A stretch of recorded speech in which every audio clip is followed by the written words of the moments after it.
Thanks for joining us on the news at this hour. I am Joy Annie. Our top stories. President Tinubu appoints Fatima Suleiman Zuntu as new Director General of National Biosafety Management Agency. All Progressives Congress APC releases timetable of activities pegs presidential form at 100 million naira. Abaji Chairman tax party members on unity and commitment on business. Federal government emphasizes economic sustainability, clarifies World Bank's report on fat reduction. And on the news in detail, President Bola Ahmed Tinubu has approved the appointment of Dr. Fatima Suleiman Zuntu as the new Director General and Chief Executive Officer of the National Biosafety Management Agency, according to a statement from the Office of the Secretary to the Government of the Federation, signed by Chris Onwa-Bulam, Head of Information and Public Relations.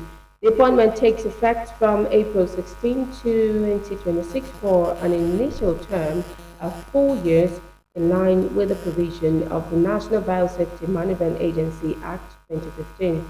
Dr. Zuntu, a public health professional and policy strategist, is expected to bring her experience in delivering impactful national programs to strengthen biosafety management in Nigeria. President Tinubu has tasked her to deploy her expertise in advancing the mandate of the agency in the overall interest of the nation. Now, President Bola Ahmed Tinubu has approved the establishment of a new campus of the Nigeria Police Academy in Arinja. The approval also includes a special take-up grant of 15 billion naira for the new institution. According to a statement by the President's Special Advisor on Information and Strategy, Bayo Nanoda, the decision is in line with the Nigeria Police Academy Establishment Act 2021, which provides for the expansion of the academy, currently located in Wudil, into multiple campuses across the country. The location of the new campus was recommended at a high-level consultative meeting involving the Federal Ministry of Police Affairs, the Federal Ministry of Education, the Nigeria Police Force, and the National Universities Commission.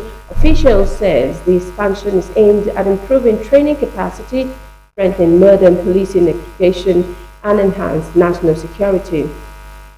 The development comes months after President Tinubu declared a nationwide security emergency and authorized increased recruitment into the Nigeria Police Force and the military to address rising insecurity across the country.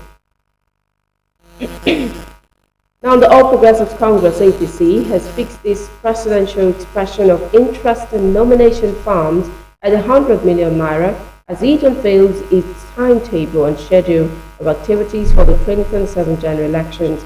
The development was disclosed in a press statement issued in Abuja on April 20, 2026 and signed by the party's National Publicity Secretary, Felix Morka. According to the statement, the timetable signed by the APC National Organizing Secretary, Suleiman Muhammad Ali Bungo, this details key activities leading up to the party's primaries. These include timelines for the sale of nomination and expression of interest forms, screening of aspirants, appeals processes, and the conduct of primary election across all elective positions. The party said the release of the schedule is part of early preparation aimed at ensuring a seamless and well-coordinated electoral process ahead of the 2027 general election. The APC reassured its members, stakeholders, and the public of its commitment to transparency and internal democracy, noting that the outlined processes are designed to produce credible candidates. It added that strict adherence to the timetable will be enforced to maintain order, fairness, and inclusivity throughout the primary election process. The ruling party emphasized that the guideline reflected its resolve to consolidate democratic principles while strengthening its structures ahead of the next general election. Away to Abaji now, the chairman of Abaji Area Council and FCT, APC senatorial aspirant Alhaji Abubakar Umar Abdullahi, has called for unity, dedication, and renewed grassroots mobilization as the All Progressives Congress inaugurates its local government executive in Abaji. The event, held at the Abaji Town Hall, attracted party leaders, stakeholders, and supporters from across the council. Let's hear more from Abdullahi Mukhtar. Welcoming dignitaries to the occasion, including the FCT APC State Chairman Honorable Tanko Ishaku Yamao, the Council Chairman Alhaji Abubakar Umar Abdullahi described the inauguration as more than a routine exercise, noting that it represents a fresh mandate to strengthen the party's dominance in Abaji. He commended the newly inaugurated executives led by Honorable Mohammed Angulu Bello, urging them to embrace the responsibility of leadership with commitment and integrity. Alhaji Abubakar Umar Abdullahi expressed gratitude to Almighty Allah for the opportunity to witness what he called a historic moment, describing the development as a reflection of unity, progress, and enduring strength of the APC in the area council. He congratulated the new executives and charged them to see their emergence as a call to service. He emphasized that Abaji has remained a stronghold of the APC, consistently delivering victories at all levels of elections, and stressed the need to sustain and expand that legacy. According to him, this can be achieved through inclusive leadership, strict adherence to party ideology, and strategic grassroots engagement. Addressing the new executive members, the chairman urged them to remain fair, transparent, and committed to the collective interests of the party, placing unity above personal ambition. He also called for vigilance in managing party structures at ward and unit levels to ensure the APC remains active, responsive, and people-focused. In their separate remarks, the APC local government chairman Honorable Mohammed Angulu Bello pledged loyalty and hard work, while the FCT APC chairman Honorable Tanko Yamao Ishaku commended the people of Abaji for their support and expressed confidence in greater victories ahead of the 2027 elections. The ceremony climaxed with the swearing-in of the new executives, marking the beginning of a renewed phase for the party in Abaji. Abdullahi Mukhtar, ASO Television News. Welcoming dignitaries to the... And former Abia State Governor and Senator representing Abia North, Orji Uzor-Kalu, has attributed Nigeria's current economic challenges to insecurity and acts of sabotage, despite what he described as progress in ongoing economic reforms. Kalu spoke with journalists at the National Assembly lobby in Abuja during activities marking his 66th birthday. Addressing the state of the economy, he said while reforms were yielding positive results at the macro level, their impact had yet to fully reach ordinary Nigerians due to persistent security concerns. He, however, noted that the lower end of the reform spectrum continued to face difficulties. He further stated that insecurity is a deliberate act of sabotage by some political actors who are working to undermine the gains of government policies. I have said this many times to you people. The economic reform, the upper end of the reform is working. And this is why you see a lot of people from Australia, Chinese, Americans, investors are pouring in here. But the lower end of the reform, it had some problems because of insecurity. It's not because of President Tinubu have not done what he's supposed to have been doing, but because of we have insecurity, we have sabotage. You see a lot of politicians and a lot of people are sabotaging our efforts also. So you see these things are happening because the upper end is working, the microeconomic indices showing that capacity utilization is good, all the indexes apart from manufacturing warehouses that are full. So reforms does not survive in one day. Reforms is what takes time. On the political front, Kalu dismissed allegations that the ruling All Progressives Congress APC was working with the Independent National Electoral Commission (INEC) to weaken opposition parties through the electoral process. He insisted that INEC, under its chairman, Professor Josh Amepatan, operates independently and should be respected as an autonomous institution. As a party, have nothing to do with INEC. INEC is an independent body, and we have a lot of respect for chairman of INEC. He's a man, an erudite professor of law with the highest honor of law in Nigeria. He's an SAN and a professor of law. He was a teacher to many lawyers in Nigeria. So let us stop this frivolity. People should take electoral process and take democracy serious. We are not taking democracy serious. We are demarketing our country. And people should start taking institutions of government serious. We are not taking the institution of government serious. So I don't like what the parties are doing. President Tinubu have never begged anybody to leave his party or to join our party. I'm a witness. Never has he asked anybody to join the party or leave the party.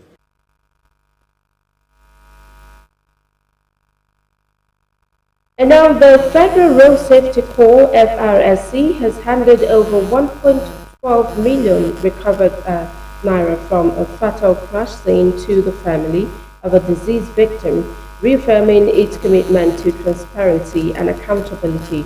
The Corps spokesperson, Deputy Corps Commander Osondu Ohere, in the statement said the crash occurred on April 11, 2026 at Iju village along the Gebu-Abaji route involving a Toyota Corolla and a Volkswagen Golf. The Golf driver, Aliyu Muhammad Bala, later died from injuries sustained in the accident. FRSC officials recovered the money and other valuables during rescue operations and documented them according to standard procedures. At a formal handover on April 20, the deceased elder brother received the funds on behalf of the family in the presence of witnesses. FRSC Corps Marshal Sheikh Mohammed extended condolences to the family, describing the gesture as a demonstration of the Corps' integrity and professionalism. We'll take a pause now. You're watching ASO Television News. You can watch us live on DSTV channel 392, also on StarTimes TV channel 127 and Free TV channel 507. We are also on the YouTube and on channel 38. Now, still to come on the news. Federal government emphasizes economic stability, clarifies World Bank report on fact deductions.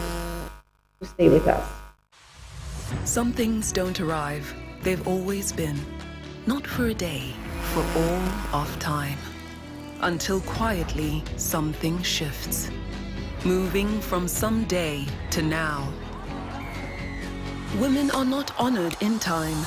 They are woven through it, shaping every story, every voice, every breath. We are because she is, and because tomorrow they will be. And thanks for staying there. Down to the other stories. The Federal Airport Authority of Nigeria, FAN, and the Federal Ministry of Aviation and Aerospace Development have reaffirmed their commitment to strengthen Nigeria's aviation sector following a high-level visit by Permanent Secretary Mahmood Adam Kambari to FAN headquarters in Lagos. During the visit, FAN Managing Director Olubunmi Kuku outlined the agency's operations, challenges and progress, including staff training, improved passenger services, and enhanced safety standards. He also highlighted the successful re-ratification and certification of Murtala Muhammad International Airport and Nnamdi Azikiwe International Airport, reinforcing compliance with global aviation standards. The Permanent Secretary commended FAN's reforms and called for stronger public-private partnership, improved transparency in procurement, and sustainable energy solutions. The visit ended with an inspection of airport facilities. Both institutions pledged deeper collaboration to boost efficiency and global competitiveness in Nigeria's aviation industry. Nigeria's Minister of Aviation, Festus Keyamo, has held high-level aviation talks in Riyadh with Saudi authorities ahead of the 2026 Hajj operations. The meeting involved Saudi Transport Minister Saleh bin Nasser Al Jassar and the President of the General Authority of Civil Aviation, Abdulaziz Al Duleij. Discussions focused on reviewing the bilateral air services agreement and a 2015 Memorandum of Understanding to improve fairness and efficiency in the airlift of pilgrims between both countries. Key issues included flight slot allocation for Nigerian airline and the percentage of pilgrims to be transported by each country's carriers. Both sides also addressed operational challenges affecting Nigeria's airlines with the aim of ensuring smooth and efficient hard operations in 2026. Away from that now, the Chinese Embassy in Nigeria and the China Cultural Center have highlighted the growing importance of Mandarin, the Chinese language, in fostering cultural exchange and strengthening bilateral relations. Mr. Wang Jianjing, Chancellor of China Cultural Center, in his welcome address noted that the language connects civilization, culture globally, with each character that holds over 500 years of memory and wisdom, not just a tool for communication, but a shared treasure of humanity. Chinese language is the genetic link that carries the torch of 5,000 years of Chinese civilization. Every Chinese character is not only a symbol of communication, but also a historical memory and a crystallization of wisdom. From the ancient oracle-born script, 甲骨文, to the modern regular script, Chinese language has vividly recorded the development of Chinese civilization, showcasing the unique charm, unique artistic charm and intellectual value of Chinese culture. It is a shared treasure of humankind. In today's world, Chinese is not only a gift across time, but also a golden bridge connecting people's hearts. He encouraged more Nigerians to learn the Chinese language and work together to improve people-to-people connection through language and culture. Delivering her Google message, Chairman of Nigeria Union of Journalists, NUJ FCT Council, Comrade Grace Ike said the media remains a critical deliverer and driver of bilateral relations. As journalists, we witness daily how effective communication dissolves barriers, amplifies voices, and builds enduring partnership. The Chinese language, with its rich heritage and global resonance, exemplifies this truth, enriching our multicultural languages and opening doors to collaborative opportunities in trade, education, technology, and beyond.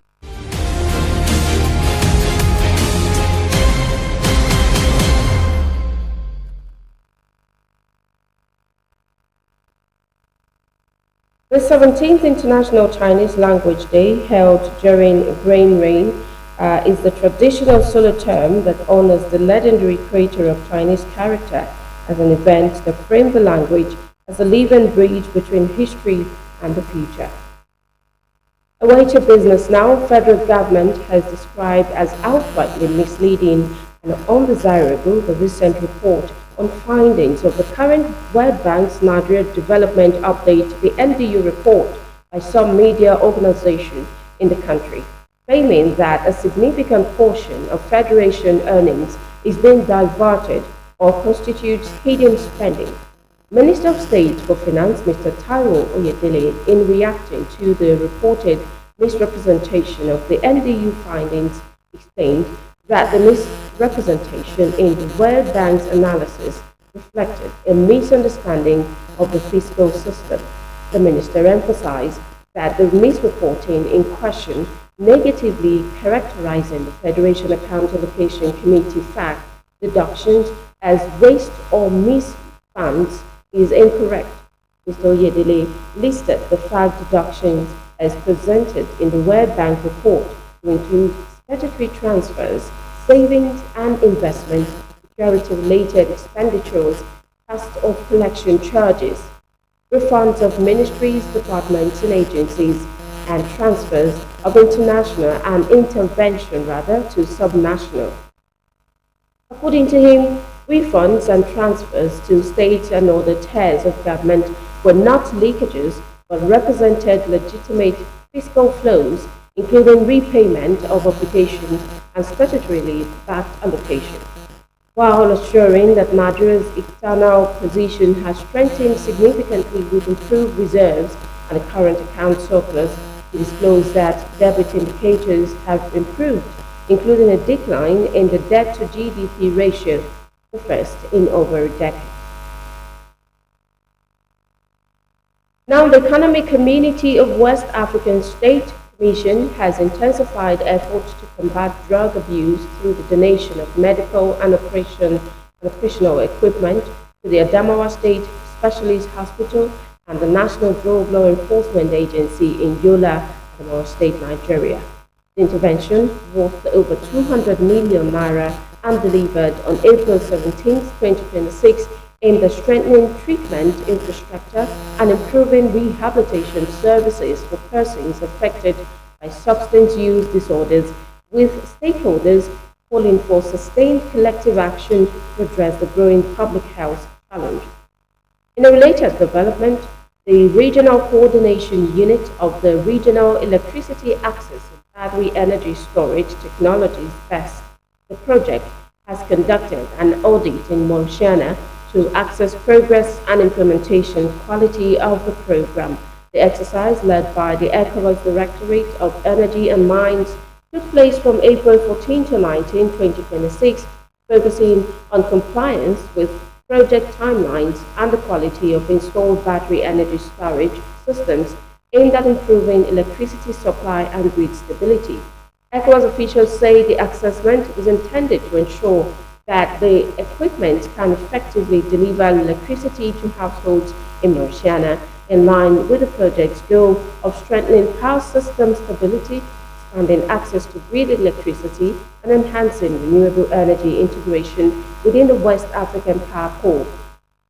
The audit also forms part of broader regional efforts to accelerate sustainable energy solutions across West Africa. But that's the news. But before we go, a look at one of our major stories again. We told you that President Bola Ahmed Tinubu has approved the appointment of Dr. Fatima Suleiman Zantu as the new Director General and Chief Executive Officer of the National Biosafety Management Agency. That's the news. I am Joy Annie. Thank you for watching.